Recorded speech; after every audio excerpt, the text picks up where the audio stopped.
I hate to be someone who digs through someone's failure, but it's crazy. We might just have seen one of the shortest Formula One careers ever. Flavio Briatore has brought out the axe, and Jack Doohan has been taken out for Franco Colapinto. A big story has broken in the world of Formula One. This was meant to be a Miami GP review, but then Flavio thought, okay, let's fix this episode as well. And there we are, now talking about Alpine today, live across multiple platforms. So, for all of you, firstly, welcome along to the Inside Line F1 podcast. We are discussing this breaking news live with you, and we'd love to hear your questions and try to answer all of them for you because we have a million questions, Kunal. Like, firstly, who has indeed gotten the shortest Formula One career in history? Sundaram, we were discussing this. Now's the time for the grand reveal. Who do you think it is? I mean, all time. Yeah? Replaced drivers, not drivers who've come in, drivers, no, not as replacements, but just who've got a proper contract and then been chopped off. It's quite difficult. The only names I can think of are Alex Rossi. Maybe he's barely done 5 races or so, but that's in recent history. But sure, if you go back into the 60s and 70s, there have been tons of drivers who've come in, paid only for a couple of races, and then have been chucked out for whatever reason, or for even performance reasons. But in recent history, these are the names that really come to mind. Kunal, Yuji Ide, 4 race starts, 2006. Remember Yes. the OG goat, if you remember, Yeah. 4 starts, and Doohan, as reported, gone at 6.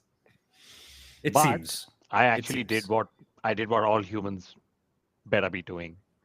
Ask StatGPT. I mean, I call it that because that's what I think Sundaram should build, statgpt.com for all his fantastic stats. But There's already a start GPT I've checked. yeah, What? I think it's Marco Apicella, 1993 Italian Grand Prix with Jordan.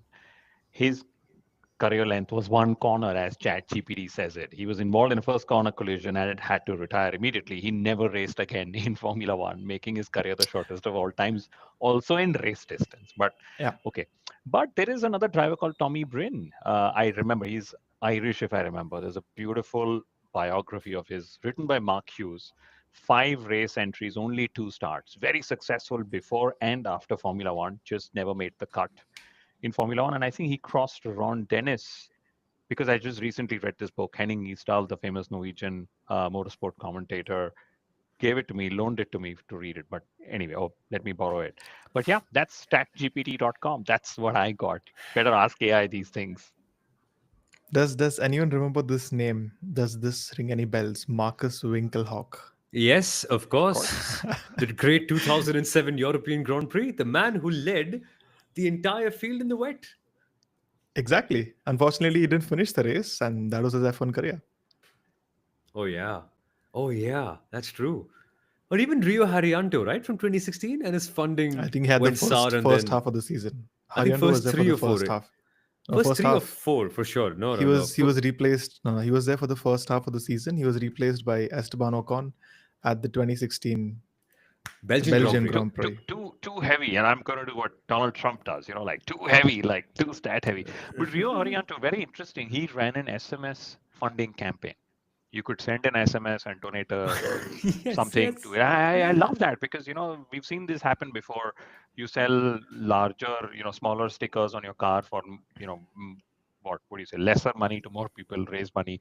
But let's get serious. I know Doohan is getting jacked. That's what the title is, and I say serious That because might sound wrong in some countries, but sure. whatever sounds right in Italian and in Australian. So we are not breaking the news. It's of course a big rumor right now. Alpine has not made a statement, but they will be making a change. In fact, just this morning on the Gearbox podcast, which is a fan code podcast, which also Soumil hosts, where three of us were literally there, we spoke the same thing. If Alpine is yet to make a driver change, or any team for that matter, you'd rather make it before the start of the triple header than after. I mean, unless you're Red Bull, where you just change the driver even between a race sometimes if they could. But yeah, so Jack Doohan is mostly supposed to be going. The rumor it could be that it has to be Franco Colapinto then. And Sarika is asking the first question: what really went wrong with Doohan? Was he really that bad? Wow. What do you guys think?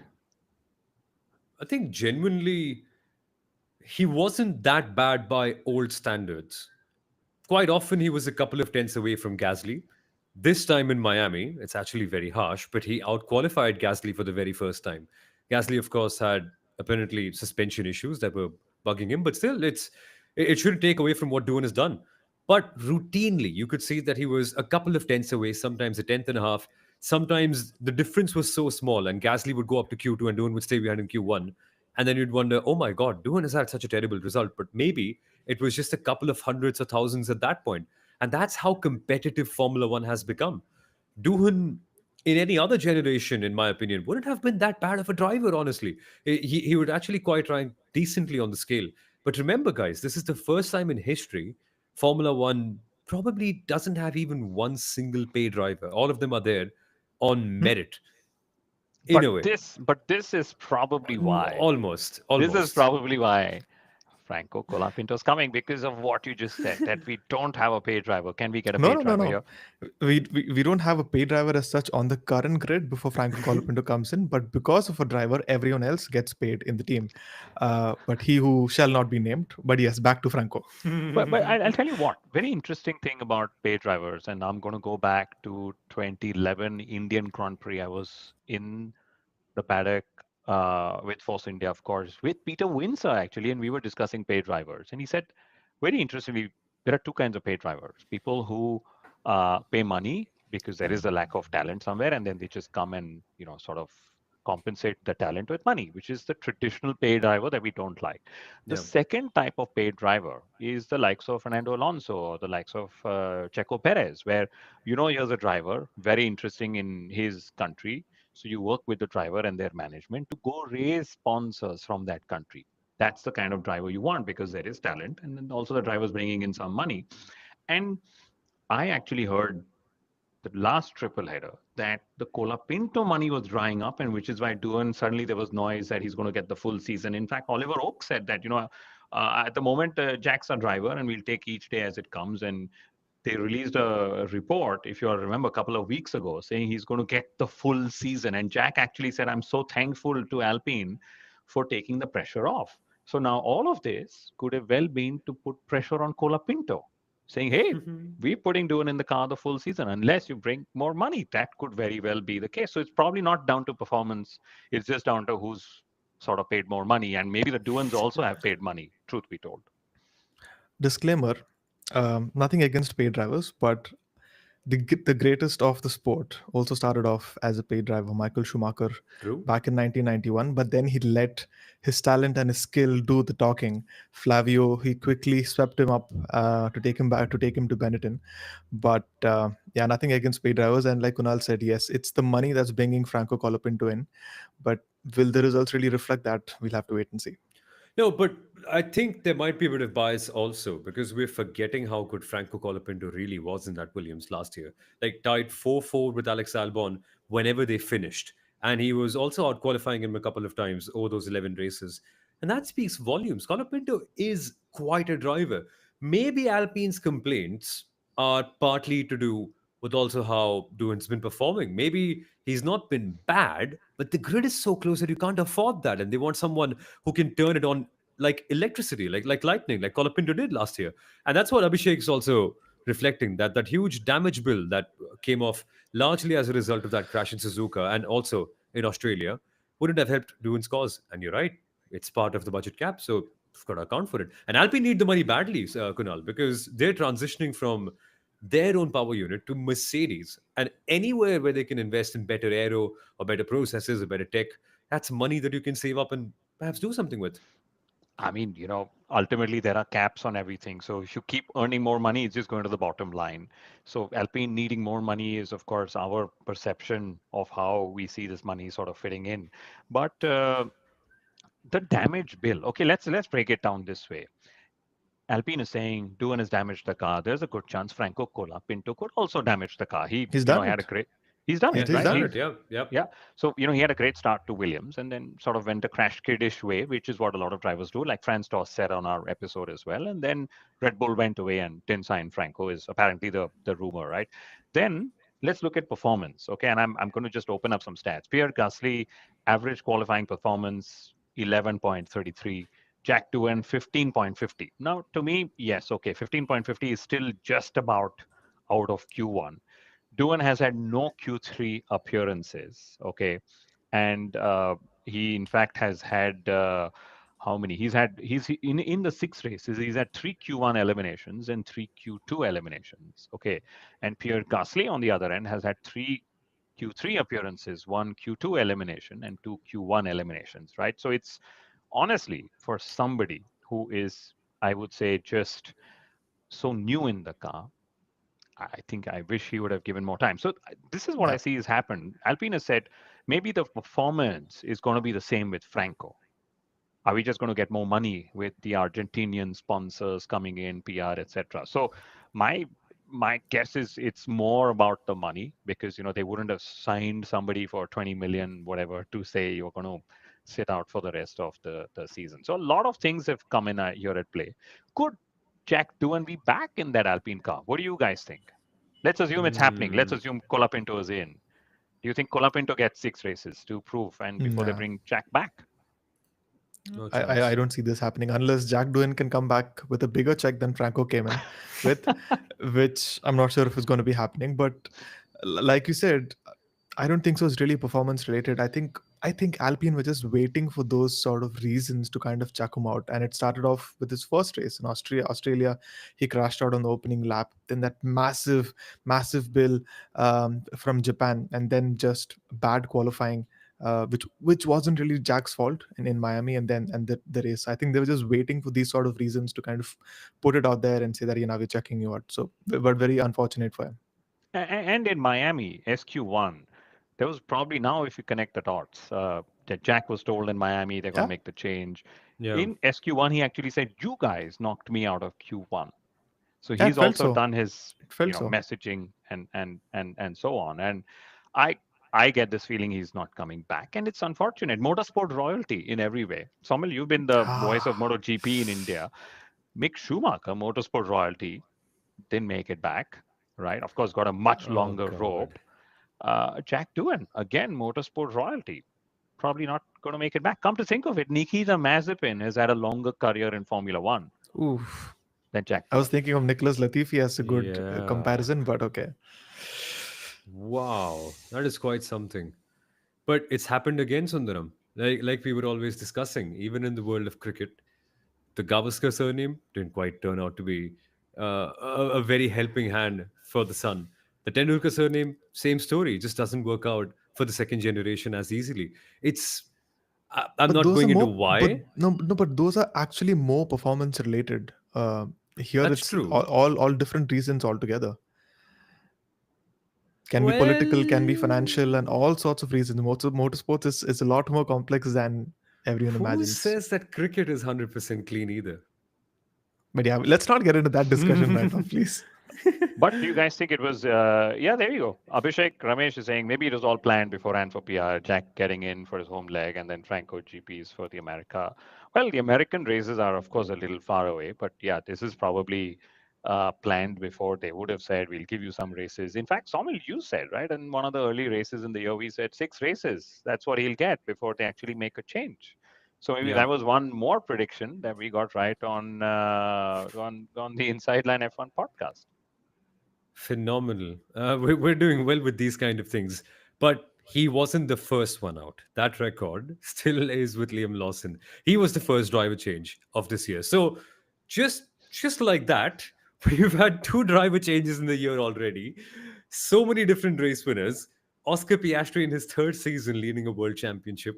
Max Verstappen getting beaten by a youngster, and Lando Norris still staying behind Max Verstappen and struggling to pass him, but recovering to get second place. What sort of a crazy season are we living in?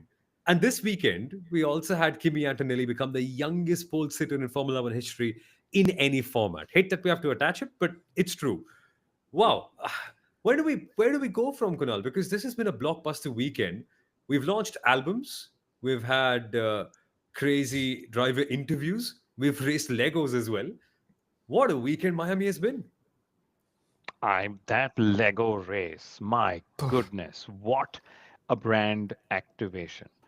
And, of course, my first thing was like, oh, it's a two-seater F1 car. So the driver who actually gets, I would love to know how they decided it'll be Leclerc driving and not Hamilton. It'll be Gasly driving and not Stewart. Don't Maybe there stir Oh, the was, pot. actually, Don't maybe stir the George pot. Russell, George Russell stole it. He literally told Kimi that, oh, okay, no, actually not Russell. It was Carlos Carlos Sainz who Sainz. stole it.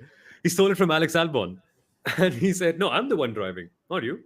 My Very contract says smart. that number one Yeah. driver.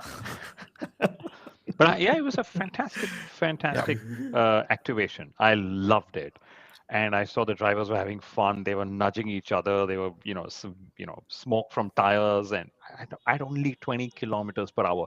Formula One, here's proof: you do not need to be the fastest racing cars on the planet to entertain, to excite, to Exactly. bring in all those fans, and the kind of excitement that that Leopoldo. I think it was a great racing weekend.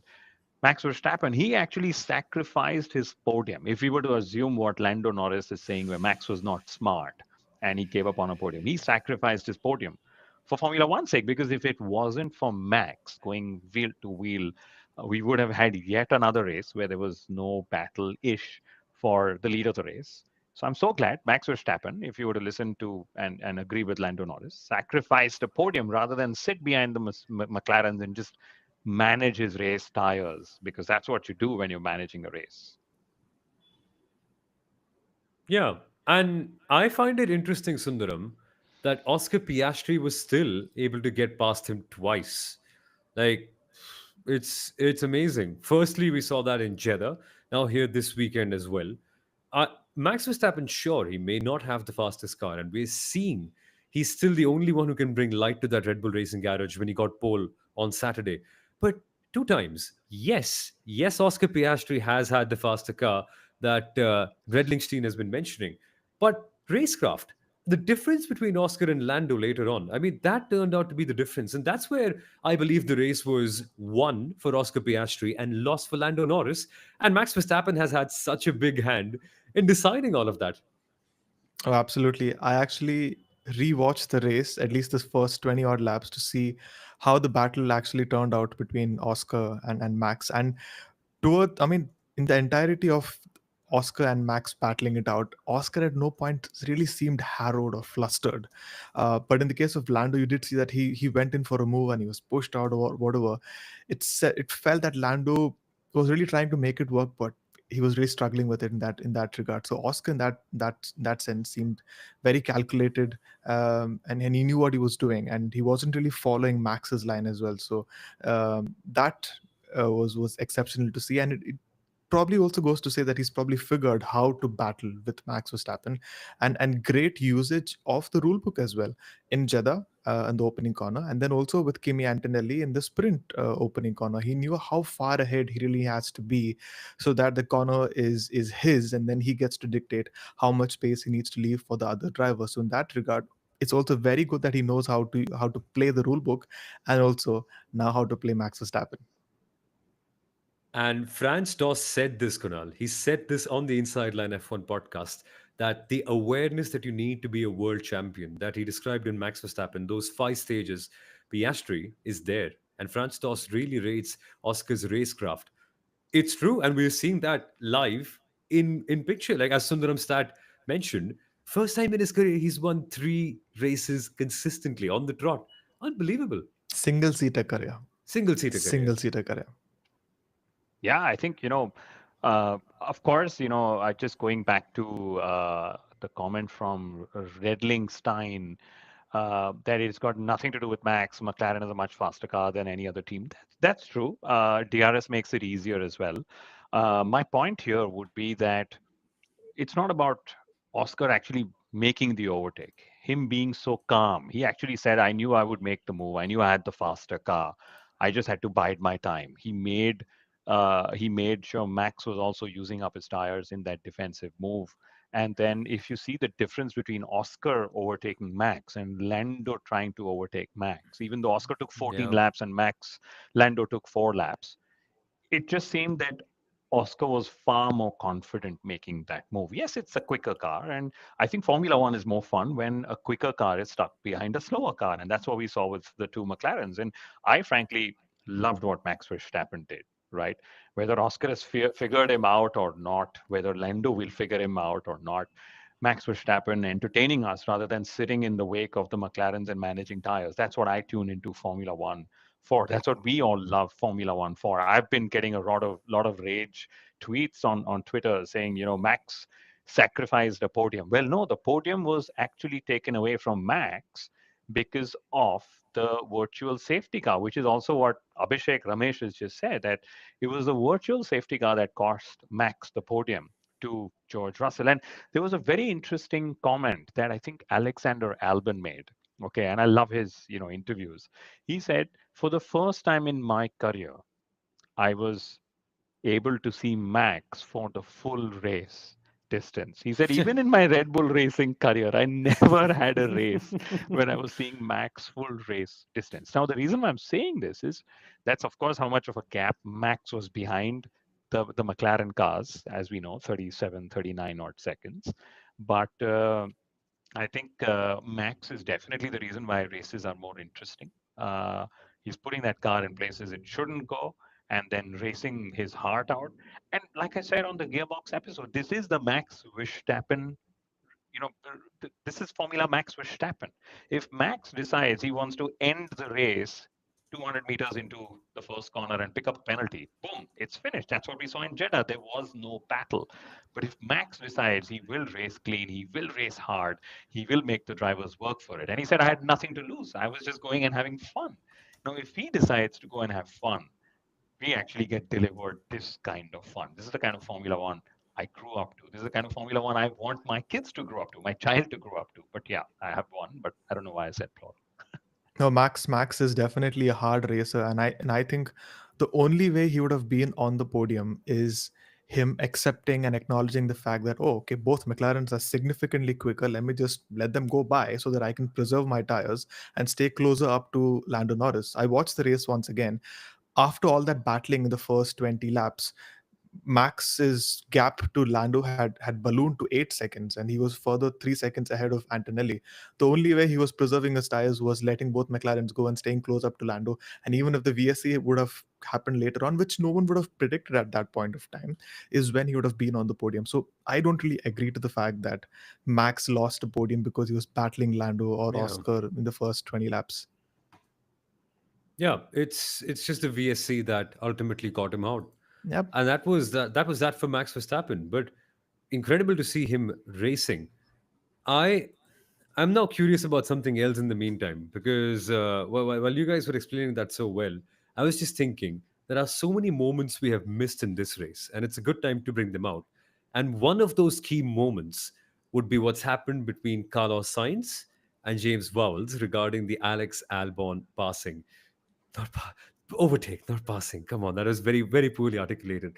But over the overtake that Alex Albon made, apparently there were team orders that Albon refused to follow, and then he passed Carlos, and that turned out to be decisive because Carlos Sainz finished behind the Ferraris, and Alex Albon finished in P5, and that must have stung him.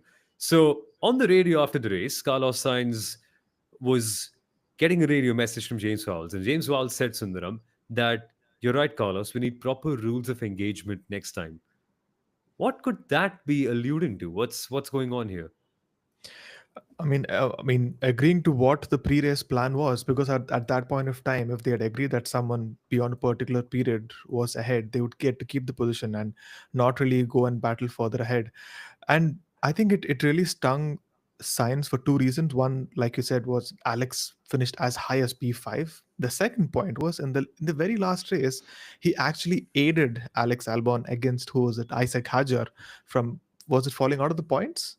Yeah. No, it was no, no, no. It was for ninth place. P9, But yeah, Last whatever. place. ninth Yeah, yeah. place. Either way, Yeah. Yeah, last few yeah. points always. So knowing the fact that Science did actually played the team game and actually helped Alex get that one additional point compared to Isaac, he might have felt a little betrayed in that sense that he wasn't allowed to keep that position, and actually Alex went ahead without any warning in itself. So in that regard, I'm sure why he feels that way, which is, I think, very fair.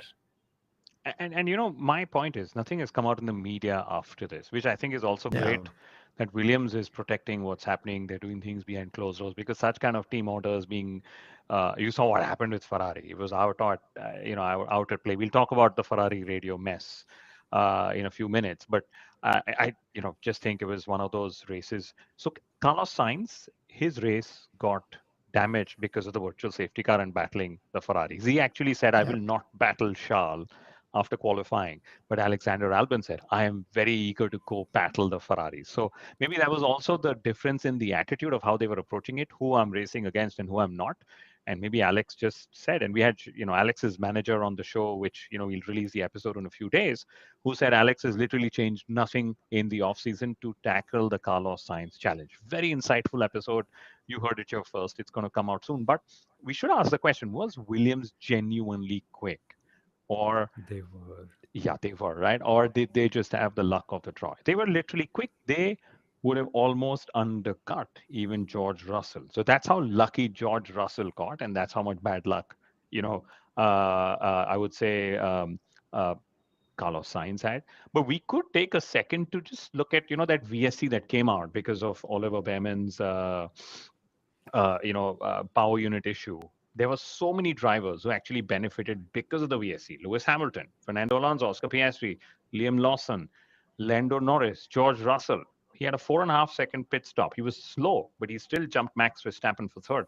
Charles Leclerc as well. So there were so many drivers who basically got the benefit of that particular VSC. And, still sticking on to the VSC, a lot of drivers said if Max wouldn't have battled, he could have used the VSC to also pit. But the truth is, there were drivers around him. Kimi Antonelli, his race got messed up because he pitted a few laps just before the VSC. Yeah. Okay. And because he pitted, I think even the likes of Max Verstappen had to be pit so that they wouldn't get undercut. So it was just it's always strategy is always something barrel rolling onto you, and you just have to react most of the times. And then when a VSC or whatever comes, is just down to pure luck as well, right? Because we saw Lando Norris get lucky Yeah. in the sprint, we saw George Russell get lucky in the Grand Prix. But that's an interesting comment. But what was Carl lost his mind doing there at the end to Lewis? Well, that's the matador spirit, isn't it? You go on right till the very end. And we saw that. That was good racing. It's generally been a race of good racing so far, Sundaram. I mean, it's Oh been pretty yeah. phenomenal. I mean, It- this circuit, as much as we criticize it, has great overtaking opportunities. Like that move of Lewis round the outside of Esteban On Ocon Ocon. that got denied first, and then the cutback later on. Great stuff. There was actually some very good displays of good racing, like you said, Hamilton and Ocon, and I also think Sainz and Leclerc Yeah. leading out of the final corner, then going into the first corner. So there have been some very good displays of racing over here, wheel to wheel battles, and that is a good part of it. Unfortunately, not really the Lawson tagging Alonso Baton as well. But yeah, we that I think that's what really made the race enjoyable, and no one really expected it. People really criticize Miami for how it is, but it's given us very good wheel to wheel battles this time out. And you've not heard this elsewhere, but this is, something that we discussed in the morning on the Inside Line F1 podcast is the tires are actually more robust this year because they've changed the Yeah. construction, given that cars are going quicker in 2025. And I believe these tires are actually done well. I mean, imagine those 18 laps Max went battling against those McLarens. When in the previous few eras of Formula One have we seen tires lasting 18 laps in battle? And even after 14 laps of chasing Max Verstappen, now this is of course down to McLaren. George Russell said the warmer it is, the better it is just for McLaren, right? They are good even in cooler conditions like China and Suzuka, but the warmer it is, it just works for McLaren. But 14 laps of battling Max Verstappen and George Russell in 4 laps after that has pulled 8 seconds on Lando Norris and Max Verstappen. Okay, that's how good these tires are. So yes, we're Yeah. getting single stop races, but I believe they are allowing for good racing. The drivers are able to push. We saw that in Jeddah. Oscar Piastri got out of the car and said, "Actually, I need a sofa right now." Okay, now these are some of the most supremely fit athletes out there. And talking about how good the racing also was, the last lap actually decided positions 8th, ninth, 10th, and 11th. Lewis was 8th, and Carlos Sainz was ninth. I loved the move that Carlos Sainz put on Lewis. That's what you see in go-karts. You literally see somebody, making this late lap, last lap lunge. Lewis then realized, oh, I got to cover him. They nudged each other. They did not spin each other out. They, of course, touched, which is, of course, happens in Formula One, even though it's a non-contact sport. You always have contact. And then Yuki Tsunoda, who finished 10th, finished 5.2 seconds ahead. So even after the penalty was applied, he was 2 tenths ahead of Isaac Hadjar. And Yuki actually said, my old teammate was really pushing me in the last 10 laps to keep that 5 second gap.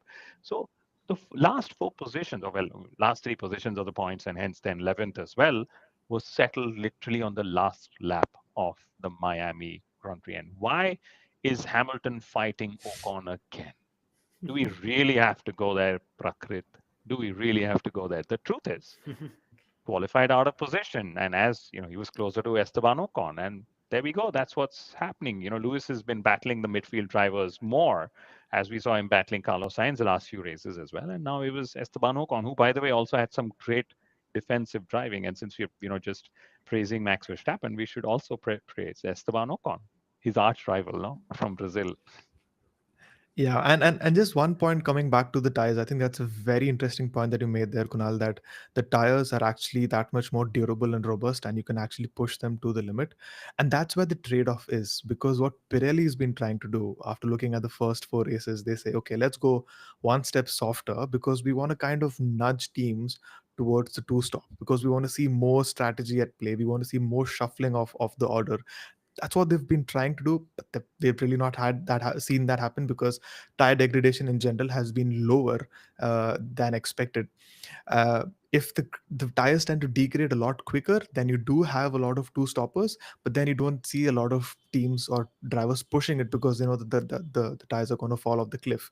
This is where I think it makes sense that you kind of mandate not the stint lengths like how we saw in Qatar, but then kind of mandate that you have two stop strategies. So then you really know that drivers have to pit twice and they can push even a lot more, not really worrying about how long these tires last. And that's why the races are so good. You see different phases of it. At the start of it, the medium tires were much quicker for the first 7 laps, but then later on, the way the hard compound tires came in, it was Yeah. quite interesting to see. And there are so many other stories from this race that actually happened because of having good tires, because of having this good competitive racing atmosphere. And a big part of it was what went down with Ferrari because Leclerc and Hamilton were on opposite strategies. Lewis had to start on the hards, Leclerc on the mediums. For a point after the VSC, we did feel that, yeah, maybe Hamilton's on the better strategy because his mediums look good. But then the way Leclerc came back, and then the team orders, and then the conversations, and then all the masala around it, we will get to that in a second. Sadhna has come up with a comment, which is I do not understand how the Ferrari engineers have not figured out, let alone optimized their communication style and timing. It's how do we look at this, gents? Because it's a very tough situation, right? Because they're not native English speakers. Number one, it's their second language for people at Ferrari, and plus, Italian teams have always been more emotive in nature. That's again, you can call it a general bias, but having seen how teams work from the inside, yes, of course, English has become a lot more common, but there's a sense to it. There's a feel to a different team. There's a different environment. Maybe it's all of that coming to the fore, Kunal. Yeah, I think it's just down to the pressure. They're all feeling the pressure. The pressure is bringing in all these issues about coordination, syncing, what the driver should do. And, Lewis Hamilton, for the first time, all it took is 6 races for him to open things in public, saying, oh, Carlos is 1.4 seconds behind. Well, do you think I should let him through?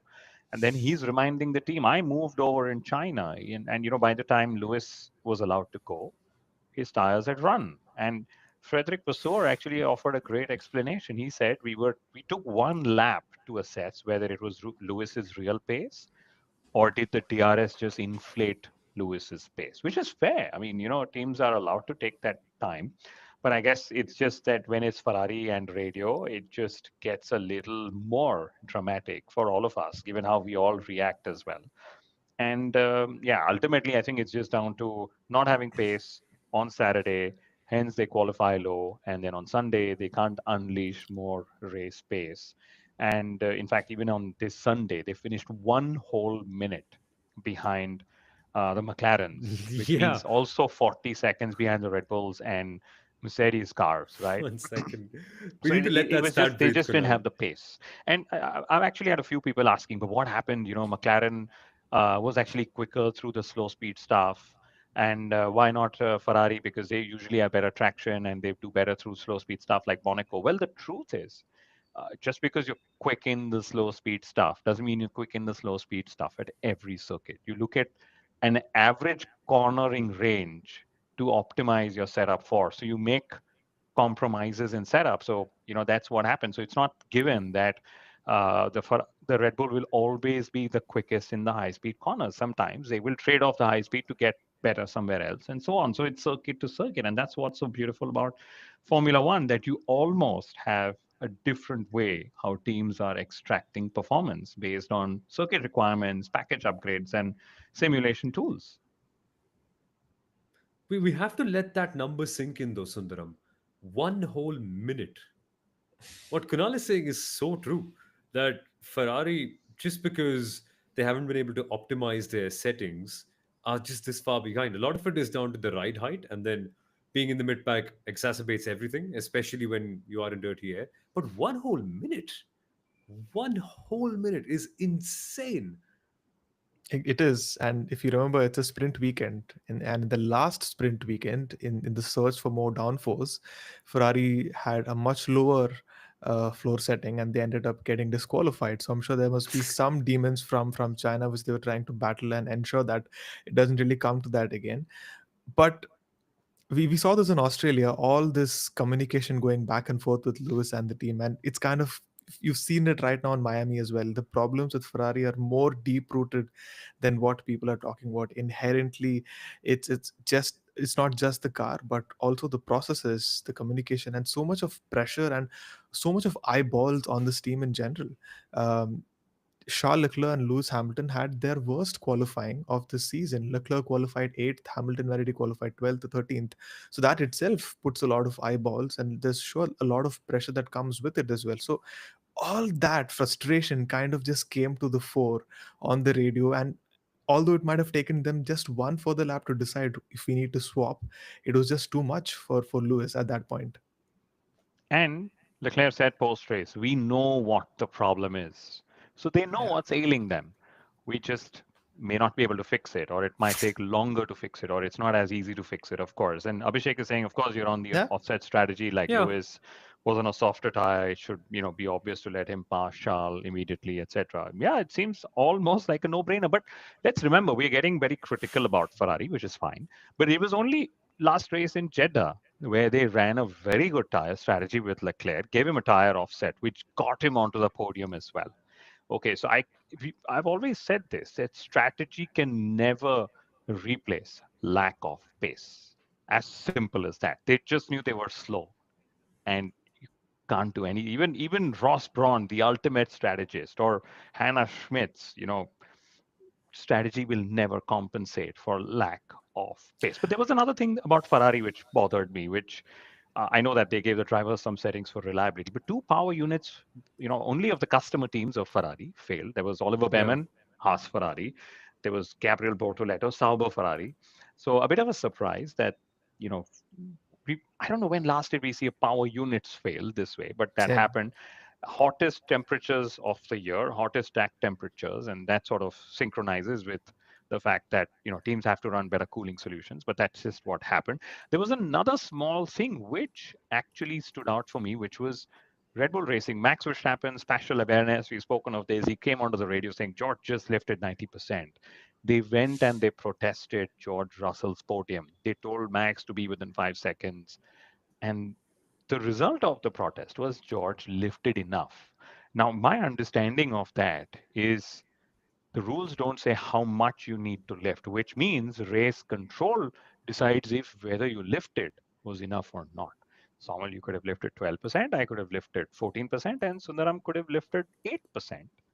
And all of this is down to that human deciding whether it was enough or not. So like I think George lifted 20% and was 30 kilometers per hour slower than previous lap and so on. Now imagine you go and tell this to a Max Verstappen. What's he going to do the next race? You will say, I will lift 3%. I will say I lifted. The rules don't say that I have to lift X percent. I was 6 kilometers per hour slower than last time. You get where I'm going. It's a very gray area. Max Please is let's not very, have rules for this. Please yeah. let's not. But you know what I worry for is yes, teams and drivers will exploit this, but it makes the sport unsafe. It makes the sport unsafe for the marshals who volunteer to keep the sport safe, actually. So maybe this is an area they should clear up that when there is a VSC, lift X percent of throttle, and everybody does that. I guess that's what. They've But got to that create also a delta varies for from that. Yeah, no, but Yeah, that also varies from circuit to circuit, right? exactly. So then they've got to make a delta for that. Like they've got to create variable slowdown but Yeah. times for I think different. there is that They already in do that. Formula Yeah, for Two. VSC. No, wait for. I But mean, this technically, was single waved yellows, right? Wasn't it? Was it not? Was it a VSC at that point? Oh yeah, it was not a wave. It was single wave yellow. Yes. That's correct. Yeah. It was a So single there was no waved delta. yellow. So yeah, there So was no delta. Yeah. That's correct. My apologies. Yes, I mistook that. But anyway, yeah. So that's what we'll expect people to do next time, which is, how do you misuse one more, loophole? But anyway, what's that's next? why it's called Formula One. You have regulations for every single intricate thing. Absolutely. it's phenomenal. Okay, last 5 minutes of this episode before we have to head off. Let's actually answer a few more big questions, like the most impressive performers for you folks. This is a place where I'd like to bring in Kimi Antonelli because, Eh. yes, one second, hear me out, hear me out. No, you took my choice. Even Okay. oh, that way. Oh, that way. Oh, yeah.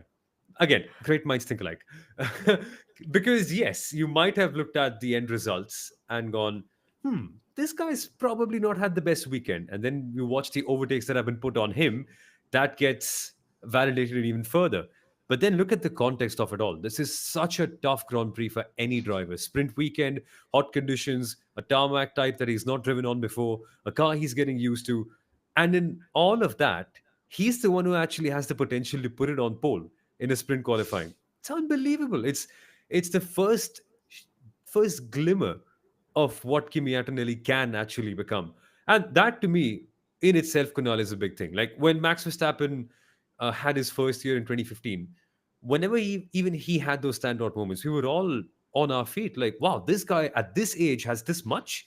That's an achievement. Absolutely. To get that sprint pole was fantastic. He won that pole while the others left time on that table. Low grip conditions. He just mastered that car. He was more comfortable in it than George Russell. Admittedly, George Russell, this is what he said. And Antonelli actually should have, he would have finished better because what happened with him, like I said, is that he pitted just a few laps before that virtual safety car. And if somebody wants the number, I can tell you the virtual safety car was out on lap 29. Kimi Antonelli actually pitted on lap 26, as did Carlos Sainz as well. And he had a long pit stop. He had 4.5 seconds of a pit stop. Yeah, Yeah, yeah, yeah. that's correct. So I think Antonelli is your pick. My pick would be Max Verstappen. My goodness. Again, putting that car in places he doesn't deserve to be. Thank you, Max, for not driving, one of the McLaren drivers off, challenging the stewards and whatever else. And I would say he made Miami more entertaining than it would have otherwise been. So what beautiful piece of defensive driving. And for all the new fans of Formula One, DRS is not the way to go racing. Okay, because what we see, we don't want overtakes. We want the kind of battles that we saw. We want to Yeah. see drivers going wheel to wheel. And that's what we saw. And thanks to Max, then we of course didn't see papaya rules because imagine if Max was managing, there would be papaya rules up front, or like Sarika's also saying, on passing very against papaya rules. Yes, agreed. Interfering later in the season, even if it favors Oscar Piastri, let's hope it doesn't come our way. Yeah, hopefully. And today that problem was solved by McLaren themselves by having that issue on the first lap for Lando Norris. But his recovery drive was decent. Would you put him as your most impressive performer, Sundaram? Or does that go to someone else apart from Oscar? Who was your first choice? No, no, my first choice was always Antonelli, and you explained it very well. And Oh, I sorry, feel, Antonelli, sorry. and I feel even Oscar didn't really have the best of weekends. Although he did win the race, he didn't. He's been a little scrappy. So as Lando, so I wouldn't say he was the most impressive performer. I think it's very difficult to look beyond Kimi Antonelli in what he did in the context of things this week. And I think every other driver have done well, but no one has really impressed me as much as Kimi. Wow. For so I think after Fernando Alonso retires, it's Andrea Kimi Antonelli who No, you're no, going to. it's Oscar Piastri. It's It's Oscar Oscar Piastri. Piastri, who Abhishek says surely the Mm. driver of the day. I For found once, an driver of the day votes are now looking like they should go like not completely out of whack. One last word on Alonso, just how slow was the Aston Martin? There were three drivers who got lapped in the Miami Grand Prix. There was Hulkenberg, Alonso, and Stroll in that order. Fernando Alonso, the lead Aston Martin, was 19 seconds behind Sauber's Hulkenberg. There was a pause because you just realize they Wow. ran the same strategy. It's not that he did what he did. So if McLaren's pace advantage to the front was 0.7 seconds because of the water tire or tires in the water, which Zach Brown has that beautiful water bottle as well, which I'd love to get.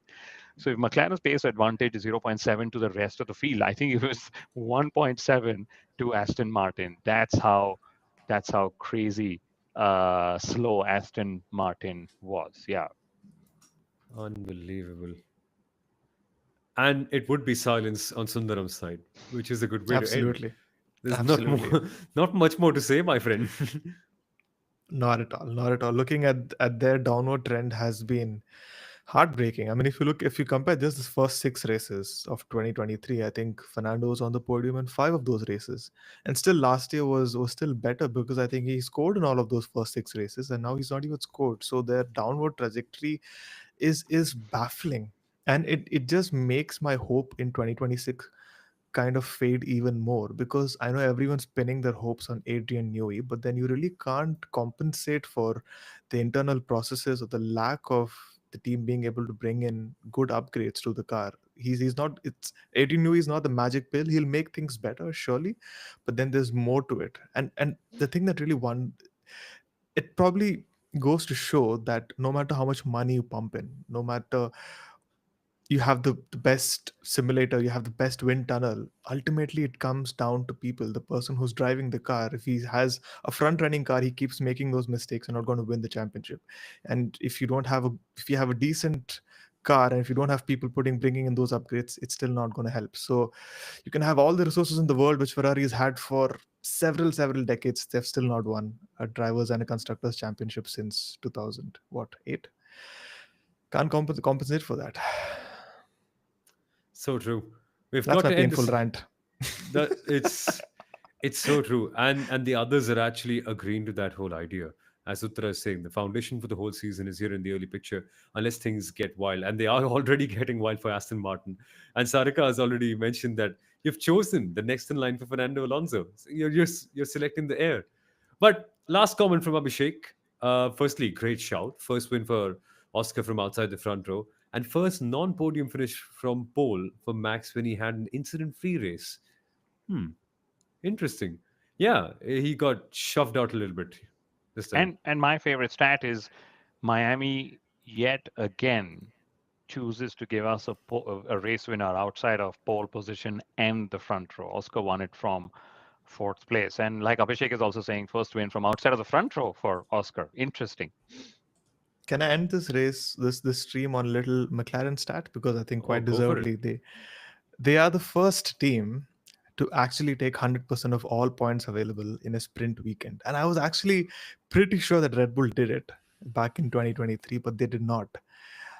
Not Ferrari, not Mercedes, not Red Bull. Of Ooh. all teams, it was McLaren who scored 100% of all points available in a race weekend. That's crazy. What? So that's So 1-2 in the sprint one to in and the One, 1-2 race, two. in the race. Wow. but no Who got the fastest fastest lap lap? point. No, there is No no fastest fastest lap lap. anymore. But Yeah. who got the fastest lap? Hey, I is that the reason why Red Bull haven't quite Does done it Lando before? as well? Does Lando as well? Yes, yes. Oh wow. I mean, they've not. I think Red Bull's not taken a 1-2 in the sprint and in the race. They've come 1-3. But yeah, crazy. That's insane. Wow, we okay. What a bombshell to end on. This is the kind of crazy stuff you can expect on the Inside Line F1 podcast. If you loved it, which I know you have, and that we know from the fact that you've put in so many incredible comments and have reacted so well to this video, we will see you soon. And to make sure that you're updated with what we do, just click on the bell notification when you subscribe to us, and also make sure to like, share, and do the other good stuff. Thank you for watching, everyone. Doohan is out. We should be heading out as well. Bye bye.